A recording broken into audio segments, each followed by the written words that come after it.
Delighted to welcome Emma Crossland from Matalan. Emma's the HR Director. This is part of our series of COVID support for SME interviews, and just wanted to ensure that we as SMEs learn from what's happening in the wider world and the bigger organisations. So delighted to invite Emma to share her thoughts and experiences on the issues of leadership. So welcome, Emma. Hi, you okay? So I guess in terms of retail, your sector been massively influenced by the pandemic and COVID. So really keen just to kind of take your opinion and your views on how things are at the moment. Specifically, as I said, for you, just getting an understanding as to what did, prior to this, leadership look like for you? What was your perception of what good leadership was? Yeah, no, thanks, Lee. It's a good question. And I think, lots has changed over the last kind of 12, 14 weeks with COVID. There's no doubt about it.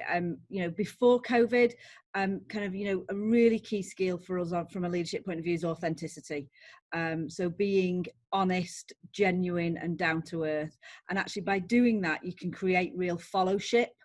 We quite often think about kind of leadership around followship. You want people to want to follow you, whatever that is, whatever journey you're going on as an individual or as a business. People must come on the journey, because the more you engage with your people, the more they will perform for you as a business, and that will help you with your results. And authenticity, being genuine, is absolutely paramount for us. I think there's lots of skills that you then need, whether that's around communication, ability to kind of create vision, create a plan, and give people clarity about those expectations. And a lot of that you can learn, but actually being authentic and down to earth and being open with people is in you. It's absolutely in you. And it's not necessarily a trait that people really kind of bring out as much as they could and should do. And it's definitely an untapped potential in people. Just being honest with them will create followship, definitely. Thank you. I think it's very good points that you make, because it's about the trust, isn't it, that people have in their leaders, and that kind of followship is absolutely key. And wherever you then want to go with your business or your people will come with you and go that extra mile, which is absolutely critical. Yeah. And so if that's almost generic skills and should be good practice for leaders no matter what the situation, what do you think leaders should be focusing on right now? So we're kind of coming out of lockdown a little bit. We're getting the social distancing being challenged and relaxing, organisations coming back. What do you think are the key things that leaders need to focus on now? Yeah, again, it's an interesting point, because actually I think people are arguably a little bit more vulnerable than when they were actually in full lockdown. Because actually, what does this mean for me now? So when we were in lockdown as a country and therefore as a business, there was less to focus on. It was so clear. Whereas now, actually, there's a little bit more vulnerability around people's safety. So as a leader right now, you need to create the environment that is safe. It is safe to work, it is safe to return to work, and you need to, and it goes back to that trust element, it's just on a different facet in some respects. So how you create the trust and what you've done in your business to make that environment safe is paramount. How you create clarity for your workforce about what you need from them, because no doubt that's changed. And you might not know what your 3 and 5 year plan right now is, but you do know what your 2-week plan is, and your 4-week plan, and your 3-month plan. So create clarity, communicate that clarity of that plan, and be clear about kind of what the expectations are with those people, as well as creating that safe environment for them. Yeah, and again, I think that's very true. I think you mentioned before about the communication, and again, just reiterating it there. I guess what comes with that as well is that degree of humility, and I guess a lot of leaders will be expected to have the answers.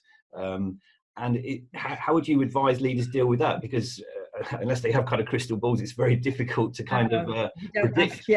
If only we had the answers. I think it's a big brave step to say I don't know as a leader. Actually, by taking that big brave step and saying I don't know, what do you think? Actually, you open yourselves up to other people's ideas, and no matter what people's experiences are or skills are, they will have a view. So creating that environment where people will share their view, they will help you on that journey too. and you will get confidence from them as well as them get confidence from you. And it's a big step, it's a brave step, but it is actually a really, really valuable step. I think equally, when you are communicating right now, you've got to use a variety of methods, whether that's clearly kind of virtual world, so Zoom, Teams, Vimeo, YouTube. So all the videos is absolutely key, because that's one of the challenges with the world we're in, is you don't see the body language to the same extent that you used to see. Yeah. And as a leader, you need to convey that, whether that's through your eye contact, your body movement. So video conferencing is really, really important right now, as well as written communication. And it does feel a bit foreign at first, but actually the more you do it, the more it feels okay. So, really, really use a variety of methods, but make sure they can see you, and also make sure you can see them as well, because that will really kind of help with those sensory experiences and sensory engagement. Yeah, I think that's very true, isn't it? And you'll know as well as I do from our training backgrounds that body language is so key in terms of reading how the message is being delivered, let alone how it's being taken as well. So I think you're right in terms of going forward. So you mentioned about getting used to the norm of using technology and stuff. I think that's another interesting question in terms of, without again predicting too far ahead, but what do you anticipate the future looking like for leaders in your organization, and what kind of challenges will those new norms bring for you? Yeah, no, we've actually started a piece of work internally, just asking for people's input into that. How has your leadership style changed over the last kind of 12 to 14 weeks? And how do you think it needs to either continue in that way or adapt further? And some of the things that actually are coming out from our people is, one of the things that's come is a feeling of more productivity. When you're in an office, there's loads of advantages, but actually there's really loads of disadvantages as well. And the feeling that people are more productive, the ability to make decisions quicker has come through really kind of paramount. The ability to cut through as a leader has come through. And again, that's not about not having input from people, but it is about creating clarity. I need to make a decision. And, particularly in our industry, in retail, we've had to really kind of cut through to survive.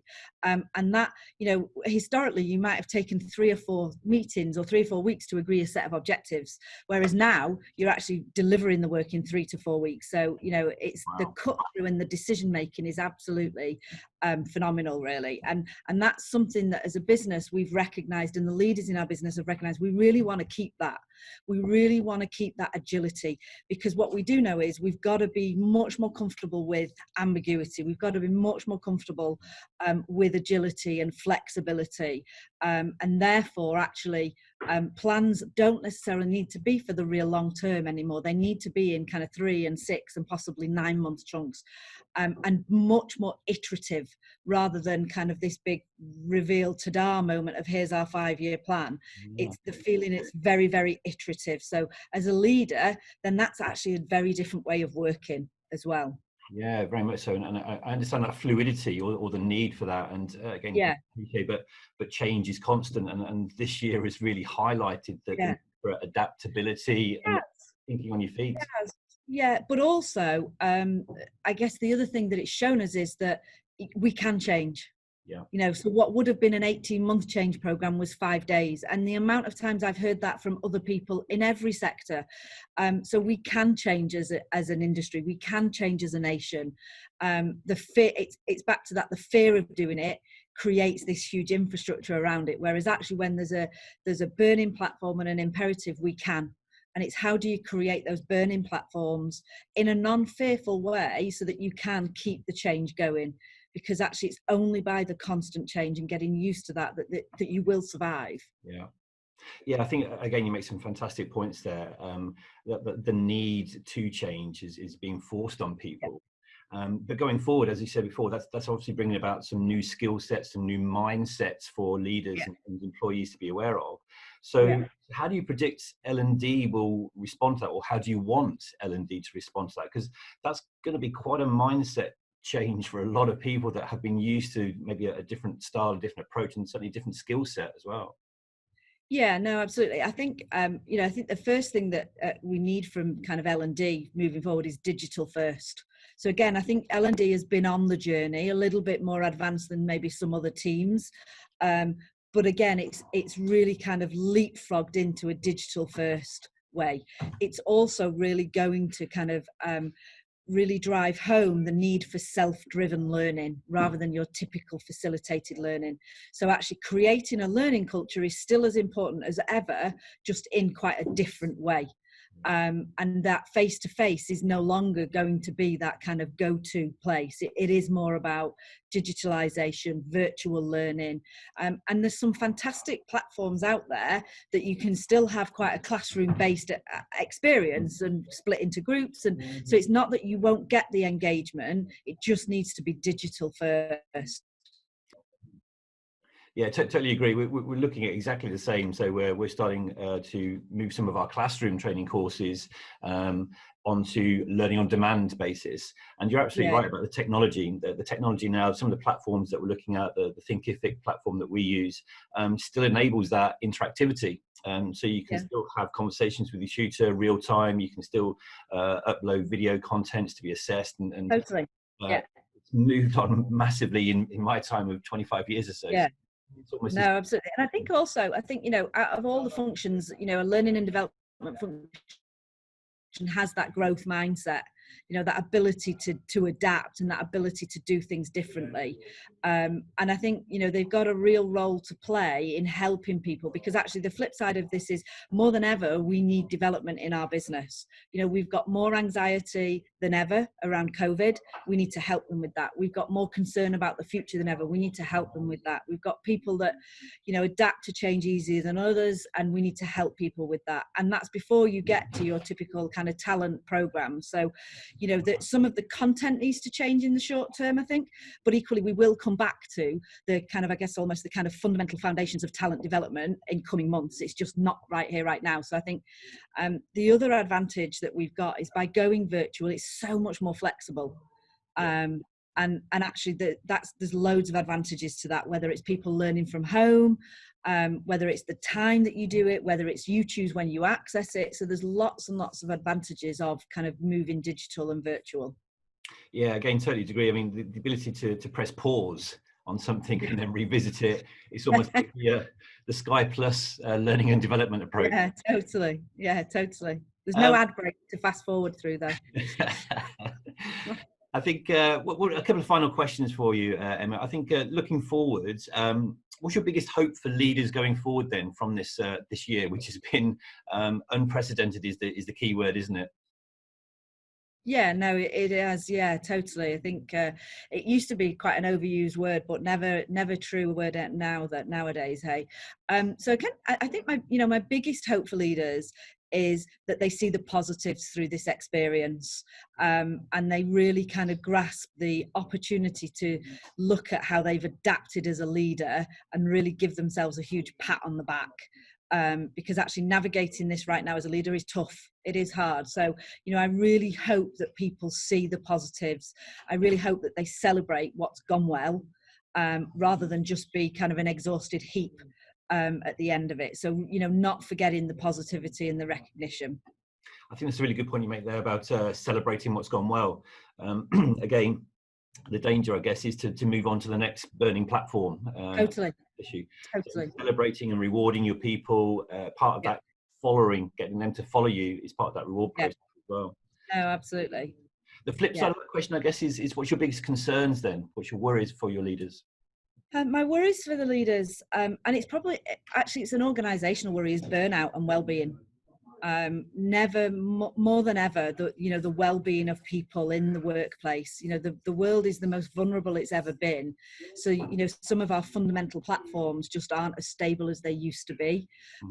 So burnout and the well-being of leaders is absolutely paramount. But I think that applies to everybody. I think kind of specifically for leaders is about my worry is they don't take the time to think. And putting that almost foot on the ball moment, or pressing the pause button, is paramount as a leader, and just scanning the radar, you know, looking left, looking right, what else is going on here? Because quite often in crisis, you can become quite heads down and tunnel. And as a leader, you've got to keep that head up. You've got to keep looking left and right. So specifically for leaders, that is kind of one of my fears, that we don't do that enough. Yeah. Again, that's an interesting point, because having just spoken about the accessibility of learning development through technology and meetings and Zoom, etc., do you not feel that that would be compounded, because it's almost going back to the first time mobile phones were introduced, that people were feeling the need to answer the phone all the time? Do you feel that we run the risk of going into a culture where, because it's easy to set up a quick Zoom meeting or Skype meeting, etc., we'll fall into that fast-paced approach again? Yeah, I think it's a really interesting point, because again, I mean, we've having conversations about that just last week actually, because whilst we're coming out of crisis mode, we're still, there's still a lot of instability, there's still a lot of unknown, and actually as a business we've shifted more into, actually we need to make sure our people are taking holidays, we need to make sure our leaders are kind of regrouping. And one of the other conversations that we've had is actually, working virtually and remotely actually is far more sedentary than operating in a business. Even just walking from meeting room to meeting room is different. Yeah. You find yourself sitting down, but you have to think about your well-being. You have to have an element of structure, and as a business you've got to encourage that. You've got to give people permission. And what it is about, whatever works for you individually, or the team that you're in, or the business that you're in, whether it's making sure you take time away for lunch, or making sure you switch off mid-afternoon and go back in an evening, you've got to find what works for you. But as a leader, you've got to give that permission sometimes, depending on the culture that you've got to create that conversation, and create that environment that it is, to your point, you don't just keep jumping on. And different teams and different people and different businesses find different ways. Some people will block all their meetings together. Some people will do set times during the day, and other people are, far more relaxed about what works for individuals. But you have to find a way, because otherwise you'll actually get fatigued. You won't just get fatigued mentally, you will get fatigued physically, far more than even in an office, let alone kind of, in your day-to-day life. So it is a watch out for everybody, definitely. Yeah, and I think you mentioned the well-being earlier on, and even more relevant these days in the examples that you've just given there. A skill of managers is having that awareness of the direct reports and how they're feeling as well, and checking in on them. So yeah, and that's another reason you need the video camera on. You need to see people's faces when you're having those types of conversations. Yeah, absolutely. And again, I guess it starts from the top down. It's about role modeling that process as well, isn't it? And again, we know in our careers that there's different leadership styles, different types of managers, those that kind of crack the whip and deadlines have to be done. I think that's changing. I think more and more modern managers are more aware of the well-being, the mental health, the stress of employees, because they know the connotations of it as well. So no, absolutely, definitely. Cool. Like I say, conscious of your time, so I really appreciate you sharing your thoughts with us there, Emma. Some fantastic insights. I'm sure all of our listeners and viewers from an SME environment, as well as larger organisations, can take from those. So thank you very much for your time. Very much appreciated. Best of luck with the retail industry picking up as well and bouncing. Yeah, no, thank you. No, absolutely. We will be up for the challenge, definitely. Great. Stay safe, everybody. Thank you. Thanks a lot, Emma. Thank you very much.